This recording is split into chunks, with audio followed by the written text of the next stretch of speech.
자, 이제부터는 이제 회로 이론의 9번째 챕터 비정연파 교류로 가봅니다. 비정연파는 정연파가 아닌 그런 교류를 뜻하죠. 자, 어떤 것이 있는지 한번 가봅시다. 비정연파 교류에는 일단은 우리가 용어를 좀 먼저 구분을 잘 해야 되는데요. 고주파라고 하는 말 들어봤죠? 고주파, 뭐 치료기 고주파 이런 것이 있고요. 또 고조파가 있어요. 고조파. 고주파는 주파수가 높다 그 얘기예요. 하이 프리퀀시 이거고, 고조파는 하모닉스예요. 고조파는 이 조자는 좀 조화를 이룬다 그런 뜻이에요. 그래서 우리가 어떤 파형이 그때의 주파수라든가 주기가 2배, 3배, 4배 이런 것들은 일종의 좀 공명을 이루면서 그렇죠?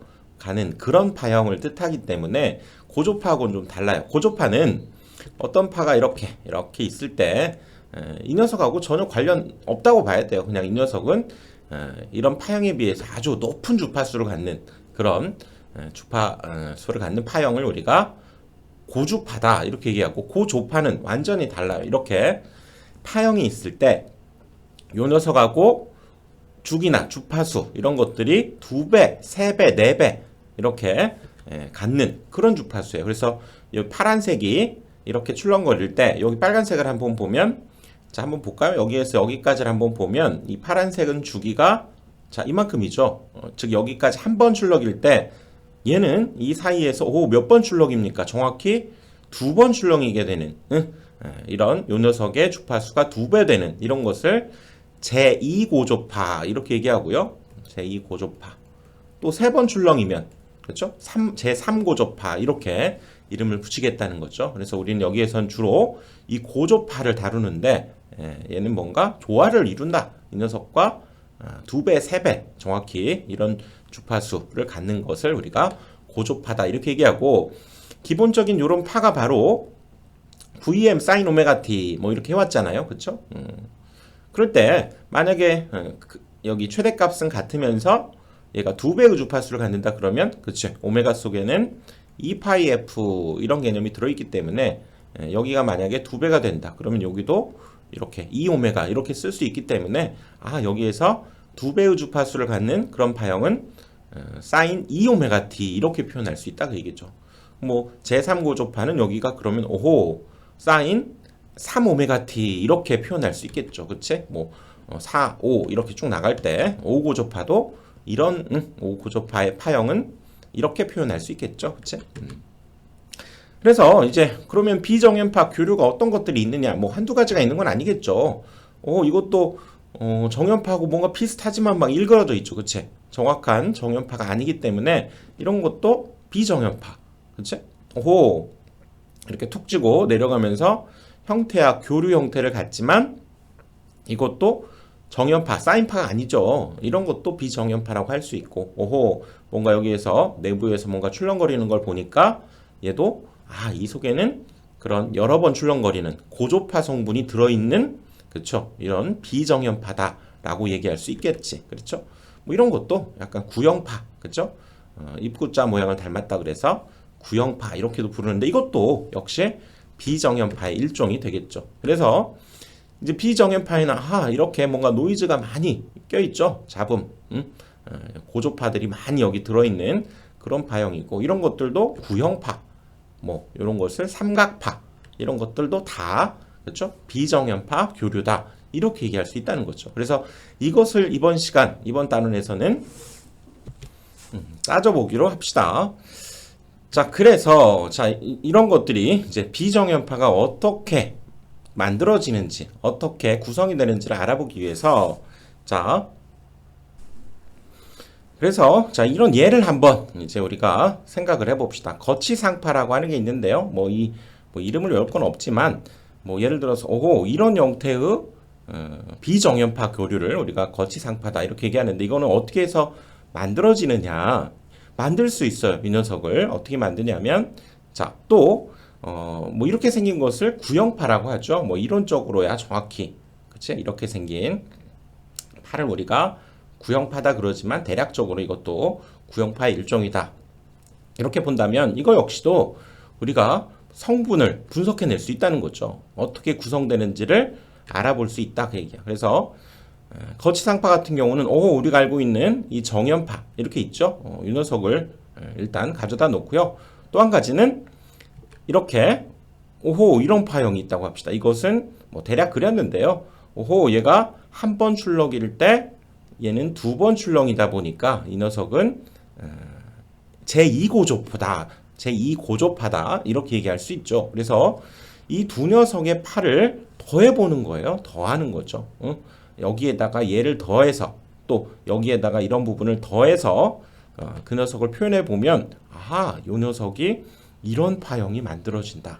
거치상파가 이렇게 하나의 기본파하고 그쵸? 그 녀석의 주파수가 2배가 되는 제2고조파를 더했더니 이런 파형이 만들어지네. 그쵸?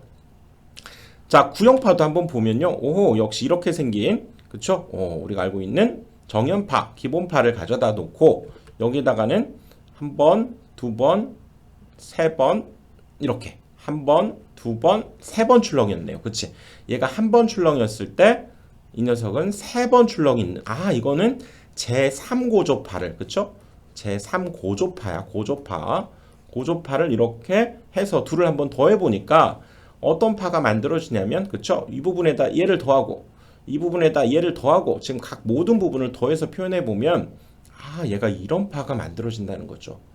구형파 형태를 이 두 개의 파형의 합으로 구현해낼 수 있다. 이렇게 얘기할 수 있다는 거지. 즉 분석해낼 수 있다. 이렇게도 볼 수 있다는 거죠. 또 이렇게 굉장히 못생긴 파형이 막 있네요. 그치? 이런 것들도 사실은 아주 우리가 세밀하게 들어가 보면 이런 것들은 그쵸?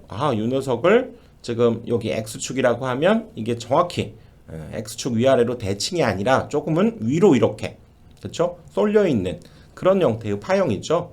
그래서 이 녀석을 약간 위로 이렇게 올린 거죠. 그치? 그래서 얘가 갖고 있는 성분 중에 하나가 이렇게 이걸 우리가 직류 성분이다. 그래서 직류분 이렇게 얘기하고요. 이런 것도 얘가 가지고 있고요. 여기에 우리가 알고 있는 기본파 그쵸?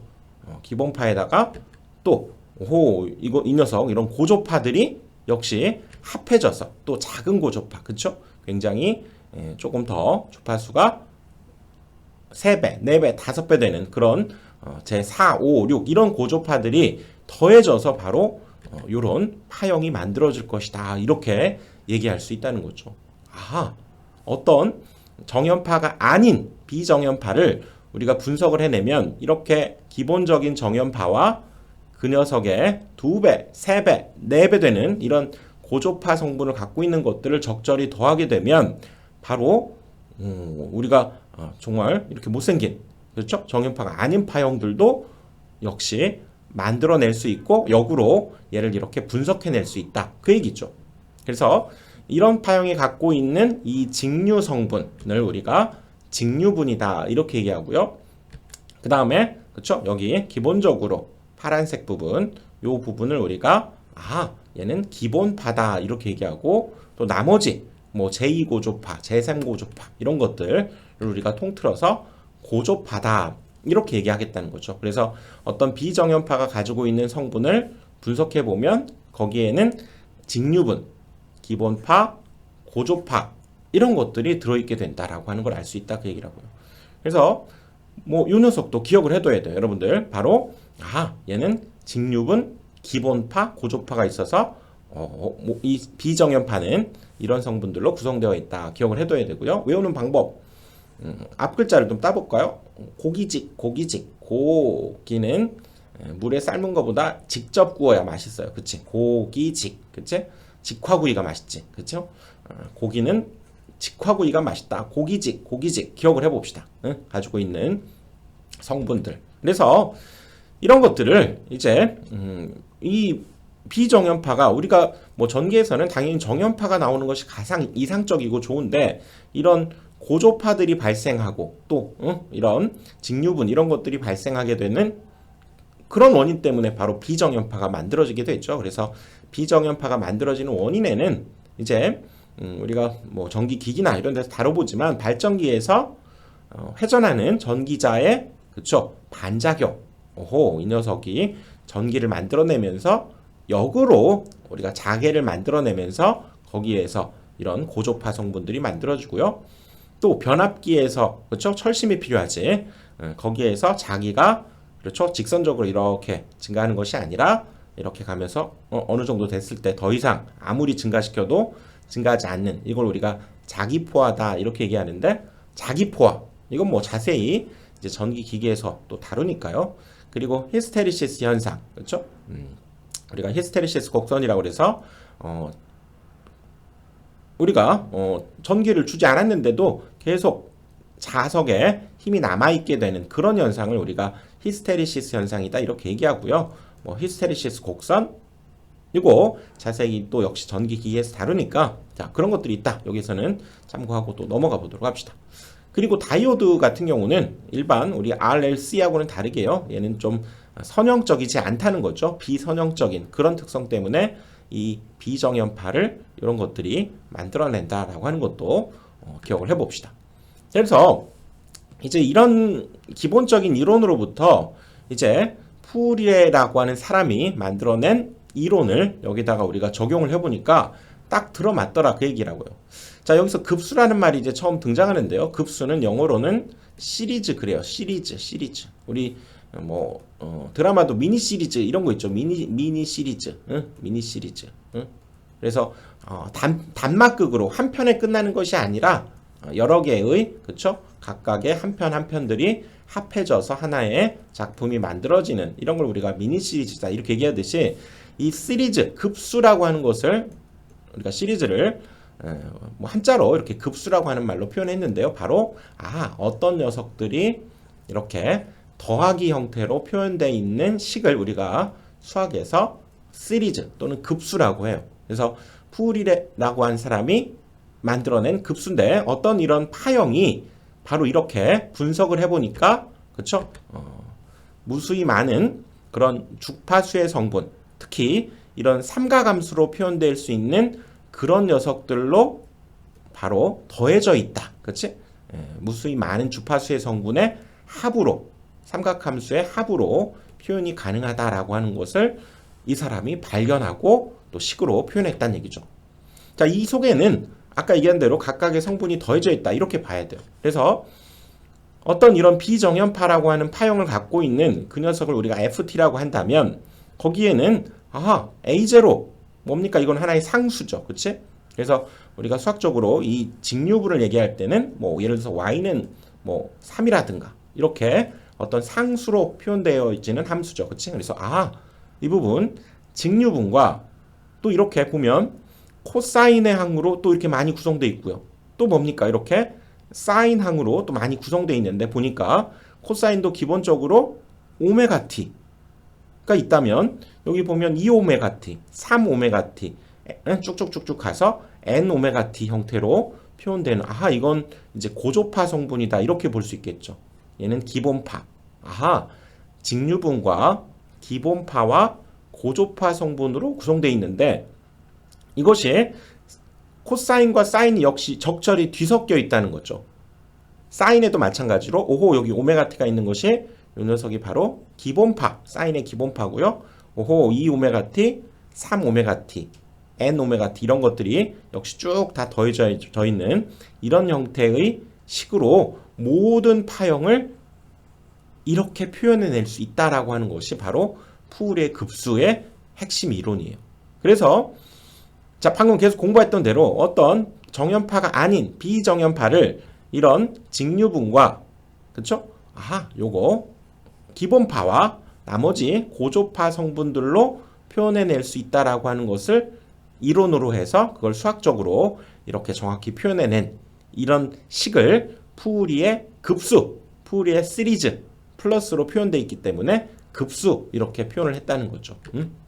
그래서 자 이 부분을 푸리의 급수 중에서 이 부분 뭐라고 한다고요? 이 부분을 바로 직류분이다 이렇게 얘기하고 또 코사인과 사인이 들어있긴 하지만 얘는 그쵸 오메가 t니까 역시 이 부분을 얘는 기본파다 이렇게 얘기하고 나머지 2, 3, 4 이런 고조파 성분들 그래서 얘는 N고조파다 얘기할 수 있겠죠.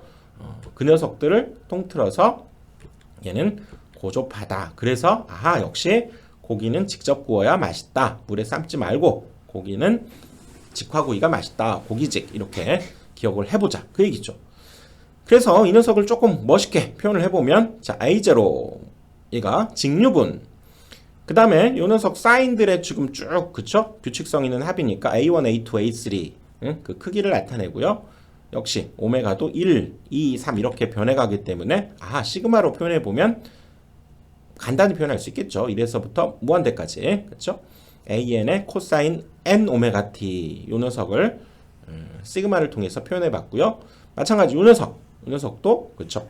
표현해 보자면 아하 얘도 2랑 1에서부터 무한항까지 그쵸? BN의 사인 N 오메가 T 이렇게 표현해 주면 요 식을 전체적으로 깔끔한가요?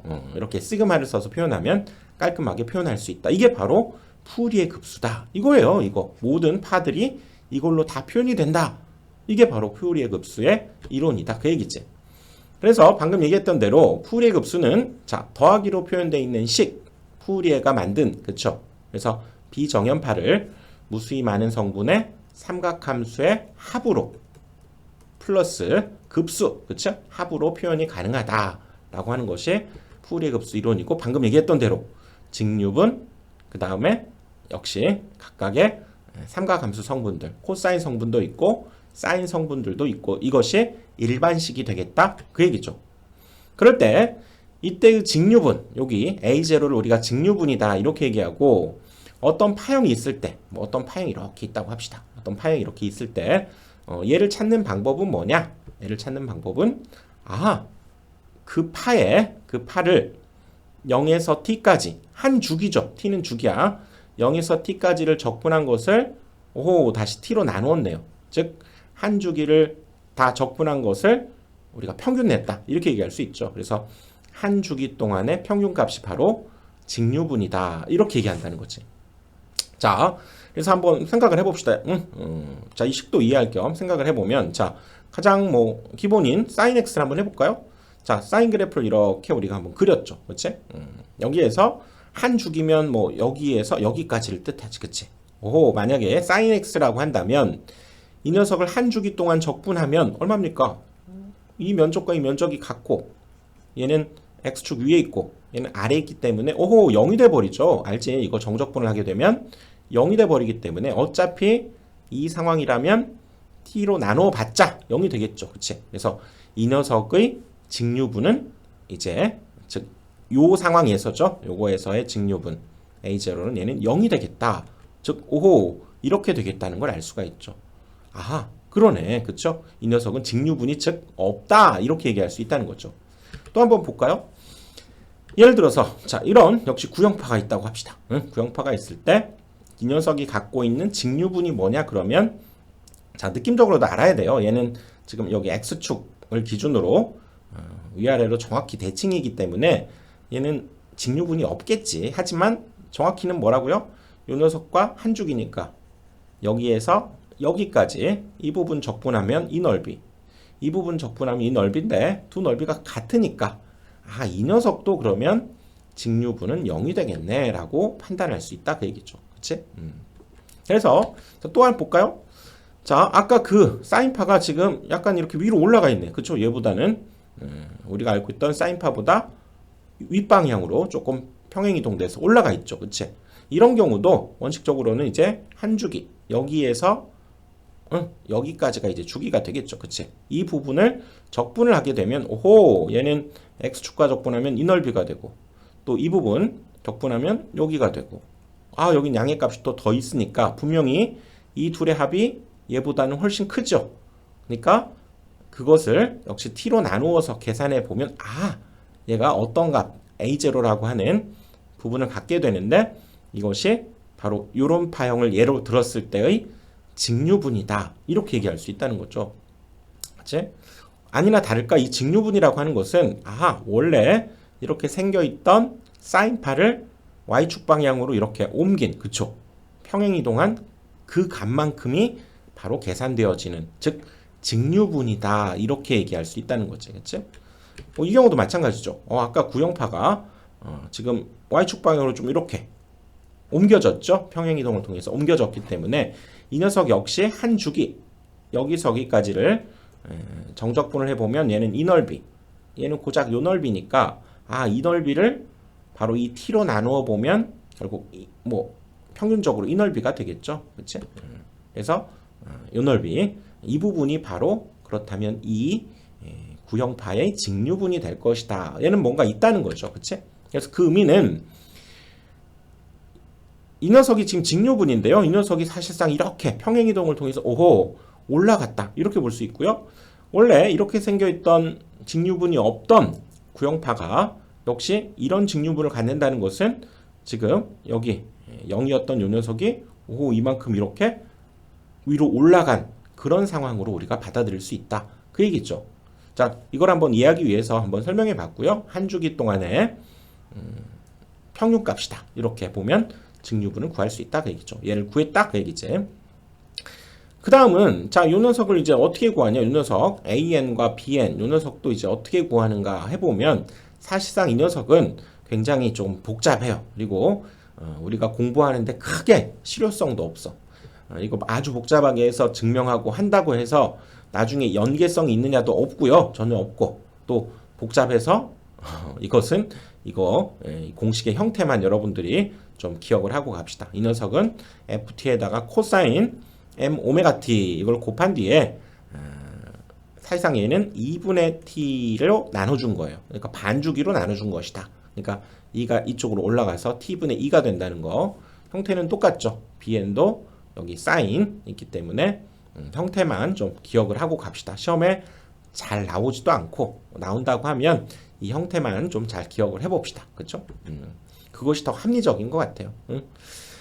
그래서 이 비정연파 교류는 다시 한번 강조하지만 뭐라고요? 바로 고기는 직접 구워야 맛있다 라고 하는 성분으로 구성되어 있다. 직류분과 기본파와 고조파 성분으로 구성되어 있다 라고 얘기할 수 있다는 거죠. 자, 그래서 이번에는 또 여러 가지 특징을 지을 수 있는 여러 가지 파형들에 관해서 푸리에 급수의 어떤 특징들을 한번 살펴보는데요.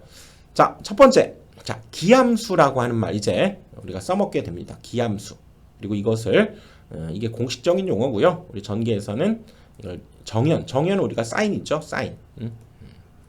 정연 대칭이다 이렇게도 표현하고 또 원점 대칭 이렇게도 얘기해요. 그래서 그 함수, 기함수를 나타내는 특징을 짓는 식이 바로 ft는 마이너스 f의 마이너스 t. 이거 반드시 외워야 되는데 자, 이거 그냥 외워서는 잘 안 외워지죠. 우리가 자, 이야기를 한번 담아 봅시다. 자, 기함수는 우리가 수학에서 옛날에 우리가 뭐 한자어를 많이 썼죠. 우리가 홀수, 짝수 이런 말 많이 썼죠. 홀수. 지금 뭐 우리가 홀수, 짝수란 말 쓰지만 전에 수학에서 홀수를 기수라고 불렀어요. 기수. 그리고 짝수를 뭐라고 불렀냐면 우수라고 불렀어요. 우수. 물론 이 한자어로 지금 표현한 거지. 그치? 그래서 이 기함수의 기자는 홀수를 담고 있어요. 홀수. 그런데 이 기함수, 왜 홀수라고 하는 함수를 썼냐? 한번 봅시다. 자, 이렇게 xy축이 있을 때 자, y는 x라고 하는 함수 그래프를 샥 그려봤어요. y는 x. 보니까 이 y는 x라고 하는 함수는 잘 보면 일단 원점을 지나네요. 그렇죠? 그리고 이 녀석이 이쪽에 있는 점하고 우리가 원점 대칭이라는 건 뭡니까? 바로 이 거리와 이 거리를 그대로 가서 원점을 향해서 쭉 가서 같은 거리에 있는 점, 이것이 우리가 원점 대칭이다 이렇게 얘기하죠. 그러니까 여기에 있는 이 직선상에 있는 모든 점을 원점으로 옮겨보면 반드시 그 점도 이 직선에 있다 라고 하는 것이 원점 대칭의 의미죠. 일단 y는 x, 이거 원점 대칭이네. 그렇지. 자, 또 갑니다. 어떤 함수가 있냐면 자, 3차 함수 그래프를 한번 그려봤어요. y는 x 세제곱을 한번 그려봤는데 이 녀석을 이렇게 그려보니까 이 녀석도 지금 이 녀석하고 원점을 향해서 쭉 가서 맞은편에 같은 거리에 있는 점을 찍어보면 여기 있네. 또 마찬가지로 이 녀석을 원점을 향해서 쭉 내려가서 같은 거리에 있는 점을 쭉 찍어보니까 여기 있네. 이런 걸 원점 대칭이라고 한다는 거죠. 또 x의 5제곱을 한번 그러면 이 그래프가 폭이 확 이렇게 좁아들죠. y축 쪽으로 더 이렇게 폭이 좁은 형태가 만들어지는데 이 녀석도 원점 대칭이라는 거지. 그 특징을 보니까 보입니까? 여러분들 여기에 x의 1제곱, 세제곱, 5제곱으로 오, 이 녀석이 다항함수에서는 여기가 홀수 차인 함수라는 그런 특징을 가지고 있다는 거죠. 아, 그래서 이 원점 대칭인 함수를 이 녀석들의 특징을 따서 홀수, 기수, 그래서 기함수다 이렇게 이름을 붙인 거라고요. 오호, 그럴만하네. 기수는 홀수 함수예요. 그치? 이 녀석들이 워낙에 중요한 함수니까. 그렇죠? 그러면서 자 이제 사인 그래프도 한번 이렇게 그려봤어요. 사인 그래프 이렇게 뭐 쭉 더 나가겠지. 이렇게 쭉 더 나가는데 오호, 사인 그래프도 보니까 여기 있는 어떤 점이든 그걸 원점으로 향해 가서 이렇게 같은 거리에 있는 점을 찍어봐도 여기 있고요. 뭐 이런 것도 마찬가지지. 이런 것도 원점을 향해서 쭉 가서 같은 거리에 있는 점을 찍어보면 바로 자기 자신 위에 있다 그 얘기죠. 이런 것들이 원점 대칭인데 아, 사인 함수도 원점 대칭이다. 그래서 우리 전기에서 특별히 이 기함수 원점 대칭인데 대표적으로 사인 함수가 있기 때문에 전기에서는 이 사인 함수를 이름을 따서 기함수를 정연 대칭이다 이렇게 이름을 붙인 거라고요. 이 녀석은 이름이라고 봐야 되고 이 원점 대칭의 성질을 갖고 있다. 이건 성질이 되겠죠. 그치? 그리고 이 식을 또 이해를 한번 해보면 이 식을 그렇다면 원점 대칭인 녀석에서 뭐 여기서 한번 해볼까요? 자, 원점 대칭인 녀석의 성질에서 예를 들어서 여기에서 t만큼 자, x가 t인 곳에서의 그때의 함수값은 자, 여기 그대로 이쪽으로 마이너스 t만큼 그쵸? 여기 마이너스 t만큼 간 곳에서의 함수값을 한번 보니까 뭡니까? 얘가 만약에 함수값이 k였다면 여기는 뭡니까? 여기는 원점 대칭이니까 마이너스 k가 되겠죠. 그치? 그래서 어호, t에서의 함수값은 마이너스 t에서의 함수값의 부호가 정확히 어떻게 됩니까? 반대가 되죠. 그래서 오호, 마이너스 t의 함수값의 정확히 부호가 반대다 라고 하는 이런 특징식으로 기함수를 딱 정리하면 확실하게 정리가 될 것이다 그 얘기죠. 자, 그걸 이해를 해야 돼. 그치? 이거 시험에서 나올 수 있기 때문에 기억을 해둬야 돼요. 정연대칭, 기함수, 원점대칭 이런 이야기를 쭉 이해를 해야 된다는 얘기죠. 그치? 자, 그래서 자, 이제 기함수 뭐 사인만 있는 거 아니잖아요. 그쵸? 오호, 이렇게 비정연파 교류로 한번 가보면 자, 이런 파형이 있었다고 해봅시다. 자, 이 녀석도 가만히 보니까 오호, 다 원점 대칭이네. 그쵸? 이 녀석과 이 녀석, 이 녀석과 이 녀석 다 원점 대칭인 함수예요. 그치? 이런 것도 원점 대칭이다. 이렇게 볼 수 있고. 그치? 이렇게 기함수이면서 정연 대칭인 이런 함수를 우리가 이렇게 표현하고 이 녀석들의 이제 푸리에 급수에서의 특징을 보면 자, 뭐라고요? 기본파하고 사인파와 코사인파와 사인파들의 이런 합으로 표현되어 있는데 정연 대칭이기 때문에 잘 보면 여기가 반드시 원점을 이렇게 지나면서 대칭 구조이니까 바로 얘는 직류분이 없다는 거죠. 아, 직류분 A0가 있어요, 없어요? 없어. 이거를 평균 내보면 이 넓이 넓이가 같아. 그러면서 0이 돼. 그렇죠? 직류분이 0이 되고 그리고 또 정연 대칭이다 보니까 이 코사인항이 얘가 없다는 거예요. 없어. 이 기함수인 경우에는 바로 직류분도 없고요. 이 녀석만 존재하는데 얘가 없다는 건 뭐라고 표현해주면 딱 좋아? 여기 an, 그쵸? 코사인의 개수인 an이 0일 것이다. 이렇게 표현해주면 딱 좋죠. 즉 포인트는 이거죠. 사인항만 존재하게 되고 직류분은 없고 이것도 0이란 얘기지. 직류분도 없고 코사인항도 없다. 코사인항이 없다는 걸 an이 0이다. 이렇게 표현해 줄 수 있다. 그 얘기죠. 오호. 자, 이걸 이해를 해야 돼. 막 외우면 안 되죠. 그치? 자, 이해를 해보는 거죠. 그치? 그래서 기함수인 경우 얘를 정연대칭이라고 하고 걔는 원점 대칭의 성질을 가지고 있고 그쵸?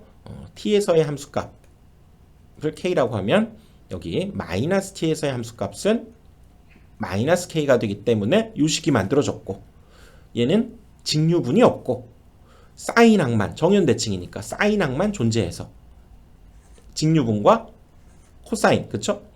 코사인항이 없다 이렇게 이해를 하자 그 얘기지. 자, 이번에는 우함수로 갑니다. 우함수. 자, 아까 얘기한 대로 자, 우리가 홀수를 기수라고 했었다고 그랬죠. 기수. 그리고 짝수를 한자어로 뭐라고 해요? 짝수를 우수라고 한다고 그랬죠. 우수. 아, 우함수. 우함수. 자, 이 녀석은 여현을 우리가 코사인을 여현이라고 한다고 그랬죠. 오호. 아까 그 녀석하고 뭔가 일맥상통하는 면이 있겠네. 그렇죠? 그리고 이 녀석은 y축 대칭이고. 자, 한번 왜 그런가 또 봅시다. 이 식이 성립하고. 이야기를 담아야 이해가 되죠. 이해가 돼야 이게 가는 거지. 자, 일단 y축 대칭인 함수 중에서 가장 대표적인 거 뭐가 있습니까? 요거 상수함수가 하나 있죠. 오호. 요거 뭐 y는 3, y는 5 그러면 뭐 y는 a다 그러면 여기 a를 지나면서 x축에 평행한 이런 함수. 자, 요거 y축 대칭입니까? 아닙니까? 일단 맞죠. y축에 대해서 대칭이지. 데칼코마니 아닙니까? 여기 이 녀석을 기준으로 샥 접어버리면 물감을 이렇게 발라가지고 샥 접으면 여기에도 그대로 딱 묶게 됐죠. 이게 y축 대칭이지, 그치? 자, 그럼 또 뭐가 있습니까? 뭐가 있습니까? 자, 우리가 알고 있는 2차 함수, 이 녀석도 꼭지점이 원점이고요. 이렇게 생긴 2차 함수. 오, 이 녀석도 y축 대칭이네. 일단 갑니다. 그리고 자, 또 뭘 한번 그려봤냐면 x의 4제곱 함수를 한번 그려봤어요. 이 녀석보다 폭은 확 줄어들긴 하지만 형태는 동일하면서 이것도 y축 대칭이라는 걸 알 수 있다 그 얘기지. 아하, 그래서 여기를 우자를 그래서 썼구나. 이 녀석은 사실은 x의 0제곱 이렇게 볼 수 있죠. 0제곱은 1이니까 2, 4 이렇게 가는 함수들. 아하, 우리가 알고 있는 중요한 다항함수에서 바로 여기 차수가 짝수 차인 함수를 나타내주는 성질. 그래서 그 녀석의 이름을 따서 우함수라고 이름을 정했구나. 짝수함수. 응? 그렇죠. 그리고 이렇게 해서 이름은 정해졌고요. 그리고 우리가 알고 있는 코사인 그래프를 또 이렇게 한번 그려봅시다. 코사인은 0,1에서부터 출발해서 그쵸? 이렇게 가는 건데 오호! 이 녀석도 딱 보면 y축 대칭이네요. 그래서 이 코사인 x 그쵸? y는 코사인 x 그래프가 y축 대칭이기 때문에 이 녀석 역시 이름을 우함수를 전기에서는 여현 대칭이다. 여현을 코사인 이렇게 불렀잖아요. 그치? 그렇게 얘기하고 y축 대칭이다. 이렇게 얘기할 수 있죠. 그리고 그럼 이 식은 또 왜 성립하느냐? 자, 이 예를 한번 들어볼까요? 얘는 자, x가 t인 곳 여기 t인 곳에서의 함수를 뭐 k라고 한번 잡아볼까요? 그럴 때 여기 이쪽 마이너스 t로 가서 그때 함수를 딱 찍어보아 또 뭐가 됩니까? k가 된다 그 얘기지. 아, t에서의 함수값과 마이너스 t에서의 함수값이 서로 같네. 아, 이 성질을 만족하는 것이 바로 y축 대칭이고 그쵸? 오호, 우함수라고 할 수 있겠네. 그렇지. 그렇죠? 아하, 이렇게 얘기할 수 있게 된다 그 얘기예요.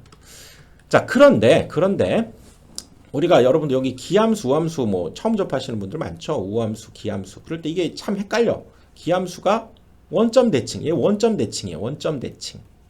우함수는 뭡니까? y축 대칭이야. y축 대 x축 대칭 없어요. 함수에서 x축 대칭 없어. 자, 원점 대칭과 y축 대칭인데 기함수가 원점, 우함수가 y축 대칭 이렇게 되는데 이게 진짜 헷갈려. 그런데 우자를 보면 얘가 샥 뭡니까? 오호, y축 대칭인 글자네. 그치? 우함수가 y축 대칭인 글자예요. 그치? 기함수는 자동 원점 대칭이 되는 거죠. 자, 그렇게 이해해보면 안 잊어버려. 우자가 딱 보니까 오, y축 대칭. 그쵸? 여기다 써볼까요? 우자가 이렇게 우자가 y축 대칭인 글자네. y축 대칭인 함수. 그리고 코사인. 그쵸? 여현 대칭. 이렇게 해서 기억을 해봅시다. x축 대칭은 없어. 그쵸? 자, 기함수가 원점 대칭이다. 이렇게 얘기하죠. 그래서 자, 또 이런 함수. 자, 이것도 오호, 딱 보면 자, 데칼코마니 생각하면 돼요. 이 녀석에 의해서 좌우가 정확하게 대칭 구조죠. 그치? 이런 게 바로 우함수고, 이것도 여현 대칭이라고 하고, y축 대칭. 그리고 t에서의 함수값과 마이너스 t에서의 함수값이 서로 같다. 그쵸? 여기 t에서의 함수값과 마이너스 t에서의 함수값이 서로 같다. 오, 그렇게 해서 우함수를 표현해주는 식이었고. 자, 이 녀석도 보면 사실상 이 녀석을 지금 위로 좀 올린 거죠. 그치? 이 녀석을 샥 위로 좀. 그럼 얘는 직류분이 있다 이렇게 봐야 되겠죠. 그래서 이렇게 위로 쭉 올리고 봤더니 이 녀석은 직류분이 있겠네. 그래서 이렇게 우함수의 특징을 이렇게 푸리에 급수 형태로 딱 보면 우함수에서는 뭡니까? 직류분이 있을 수 있다는 거예요. 얘는 아까 기함수는 뭐였습니까? 이 직류분이 없었죠. 기함수에서는 이 녀석이 없었는데 우함수는 얘가 지금 이렇게 올라갔다는 얘기는 직류분이 이렇게 지금 있다는 얘기고요. 그치? 직류분이 존재하고 여현대칭 코사인 값이 존재하게 된다 그 얘기지. 그래서 여현대칭. 그리고 여기에서는 요 녀석 사인항은 없다는 거죠. 그래서 얘를 없애는 좋은 방법, 이 계수 bn이 0일 것이다. 이렇게 우리가 처리를 해버리면 끝난다는 얘기죠. 그런 의미가 있구나. 그래서 이렇게 외워야, 이렇게 이해를 해야 된다는 얘기죠. 막 외우면 안 외워지지, 그치? 그래서 얘가 없는, 요렇게만 구성되어 있는 것이 바로 우함수, 여현대칭의 푸리에 급수에서의 특징이 된다라고 얘기할 수 있다 그 얘기죠. 그 다음은 자 반파대칭이라고 하는 개념으로 이제 가봅니다. 반파대칭은 이런 형태로 우리가 식을 표현하는데요. 여기도 의미를 담아서 한번 외워봅시다. 의미를 담아야 이게 이해가 되죠. 그래서 반파대칭은 뭐냐면 지금 이 형태가 알고 있는 구형파네요. 그치? 구형파고 입구자를 닮았다고 그래서 구형파라고 한다고 그랬죠. 자, 이런 것들이 이제 반파대칭인데 어떤 의미냐면 자 볼까요? 얘는 자 여기서 t만큼 떨어진 곳, 여기 t만큼 떨어진 곳에서의 함수값 이거겠지 이거. 이걸 k라고 한번 해볼까요? 그럴 때 얘는 뭐냐면 2분의 t라고 하는 것은 반죽이죠. 여기에서 여기까지가 죽인데 반죽이면 여기가 반죽이 2분의 t 그곳에서 t만큼 떨어진 곳, 여기에서 t만큼 떨어진 곳, 여기 이 부분이겠지. 그 부분에서의 함수값, 그 부분에서 함수값은 이제 여기죠, 여기. 이 녀석은 그럼 뭐가 됩니까? 지금 얘가 그쵸? 마이너스 k라고 할 수 있겠지, 그치? 그랬을 때 이 t에서의 함수값과 요 녀석에서의 함수값이 서로 부호가 다르다 그런 의미죠. 그러네. 여기에 t에서의 함수값이 k고 여기 반주기에서 t만큼 간, 즉 이 부분이 지금 2분의 t 플러스 t라고 할 수 있죠. 거기에서의 함수값을 봤더니 크기는 같고 부호가 반대네요. 이런 의미를 갖는 함수를 반파대칭이다 이렇게 이름을 붙였다는 거죠. 그치? 또 우리가 알고 있는 사인 함수도 그러겠네. 그쵸? 얘도 반파대칭이겠네. 여기서 t만큼 떨어진 곳에서의 함수값을 k라고 하고 반죽이 여기죠. 반죽에서 역시 t만큼 떨어진 곳. 여기는 그러면 파이 플러스 t가 되겠지. 거기서의 함수값을 딱 보니까 얘는 마이너스 k가 되더라. 이 녀석 k고 여기가 마이너스 k가 되면서 그쵸. 이런 녀석 역시 얘는 정연대칭이면서 즉 기함수이면서도 반파대칭이다 라고 얘기할 수 있다 그 얘기죠. 그래서 이 반파대칭의 특징이 뭐냐면 반파대칭의 특징은 우리가 알고 있는 이 푸리에 급수 중에서도 뭐라고 했습니까? 이 녀석 정연대칭이기 때문에 이 녀석 남아 있어야 되고요. 그치? 그리고 여기에 반파대칭에서는 반드시 얘가 직류분이 없다는 것도 중요하다 그 얘기라고요. 그치? 그리고 물론 지금 이 상황만 다뤘지만요. 코사인과 사인항은 존재할 수 있지만 직류분은 존재하지 않고 대신 이런 항들의 바로 여기 n차 고조파라고 했을 때 여기를 n이라고 했을 때 n 값이 1, 3, 5 이렇게 홀수로만 가는 그런 항들만 이 반파대칭에서는 존재한다라고 하는 것은 이것은 특별히 기억을 해 두셔야 돼요. 자, 예를 들어서 정리를 더 한번 해봅시다. 자, 이 녀석 지금 반파대칭 있죠? 그러면서도 원점대칭이지, 그치? 반파대칭 알죠? 여기 t만큼 떨어진 곳의 함수값이나 반주기에서 t만큼 떨어진 곳에서의 함수값이 서로 부호가 반대가 된다라고 하는 그 녀석이 반파대칭이면서 얘는 원점대칭이기도 하죠. 기함수. 그렇기 때문에 이거는 정연대칭이면서도 반파대칭이다. 자, 정연대칭의 특징이 뭐였습니까? 바로 사인 함수만 존재해야 되고요. 또 반파대칭이라는 건 뭡니까? 직류분이 없고 바로 홀수항만 존재한다. 이렇게 이가 어떤 대칭이냐를 보고 푸리에 급수에서의 특징을 우리가 생각을 해내야 된다. 그 얘기죠. 또 한번 볼까요? 자, 이런 삼각파 같은 경우 봅시다. 이 녀석도 원점 대칭이네. 얘도 정연 대칭이라고 얘기할 수 있죠. 기함수, 그치? 그리고 그때 보니까 여기 t만큼 떨어진 곳과 반주기에서 t만큼 떨어진 곳에 값이 이것도 그러면 정연 반파 대칭이다 라고 얘기할 수 있고, 어떻게 하자고요? 정연 대칭이니까 직류분 없고, 그치? 사인 함수만 존재해야 되고, 그 다음에 반파 대칭이니까 뭐야? 그 n값이 1, 3, 5 이렇게 가는, 즉 2n-1꼴 홀수항만 존재해야 된다라고 이걸 딱 보면 푸리에 급수의 특징을 이제 생각해낼 수 있어야 된다. 그 얘기죠. 그 다음에 또 예를 들어서 더 해봅시다. 자, 이런 파가 있습니다. 얘 뭡니까? 얘는 y축 대칭이네. 우함수. 응? 얘는 여현 대칭이다. 이렇게 얘기할 수 있고요. 여현 대칭이면서 자, 혹시 볼까요? 여기 k만큼 떨어진 곳에 t만큼 떨어진 곳에서의 함수값과 반주기에서 역시 t만큼 떨어진 곳의 함수값이 k일 때 마이너스 k로 이렇게 부호가 다르네. 즉 요걸 만족하네. 반파 대칭이라고 얘기할 수 있네요. 그치?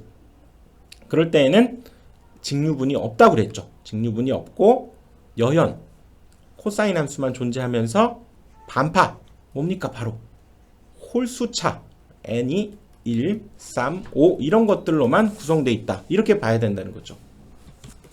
자, 하나 더 가봅니다. 여러분 이거 충분히 보시면서 이제 이 특징을 잘 이해를 해줘야 돼요. 자, 그래서 자, 역시 이건 톱니파다 이렇게 얘기하죠. 삼각파 중에서도 톱니, 여러분 톱 봤죠? 톱 이렇게 톱니가 이렇게 생겼어요. 톱의 이빨이 이렇게 생겼지, 그치? 톱니파. 이 녀석도 딱 보니까 원점 대칭이네요. 그치? 원점 대칭은 맞아, 그쵸? 그치? 그러니까 이 녀석은 정연 대칭, 그렇죠? 정연 대칭이면서 반파 대칭인가 한번 볼까요? 여기에서 자 t만큼 떨어진 곳에서 함수값을 k라고 했을 때, 자 여기가 반주기죠. 반주기에서 t만큼 떨어진 곳에 함수값을 봤더니 얘가 훨씬 더 길죠. 크지? 얘는 짧고 얘는 커. k가 아니야. 즉 이 녀석은 정연 대칭이긴 한데 반파 대칭은 아니죠. 반파 대칭은 아니야. 그럼 정연 대칭의 성질만 가지고 있다. 얘는 사인 함수. 직류분 없어야지, 그치? 직류분 없으면서 사인 함수로만 구성되어 있다. 이렇게 판단할 수 있게 된다. 그 얘기죠. 자, 이렇게 해서 이번 시간에 이제 푸리의 급수까지 다 살펴봤는데요. 자, 이거 이해를 해야 돼. 외우면 안 돼요. 그치? 여러 가지 용어라든가 이런 것들 잘 반복해서 특히 봐주시면 충분히 쉽게 해결할 수 있게 된다. 그 얘기죠. 자, 이번 강의는 여기까지 하고 다음 강의에서 보도록 하겠습니다.